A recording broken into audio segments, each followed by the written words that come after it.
Kalau saya cakap rumah belakang saya ni bawah 400,000 tapi market value 440,000, korang percaya tak? Ini rumah teras 2 tingkat Bandar Baru Permas Jaya. Sebab saya suka rumah ni sebab dia dah fully renovate. So masuk je, dah tak payah pening nak renovate rumah lagi. 3 bilik, 2 bilik air. 732 square feet. Bukan rumah besar gila, tapi untuk couple atau family kecil, honestly cukup selesa. Bayangkan baru balik kerja, parking kereta kat sini, masuk rumah, tutup pintu. Atas ada bilik sendiri, bawah ada ruang untuk family lepak. Yang paling menarik, harga asal 398,000. Sekarang dah turun 10,000 jadi 388,000.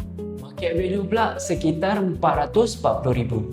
Freehold bumi lot dan ada cashback sehingga 52,000 dengan full loan tertaluk kepada kelayakan.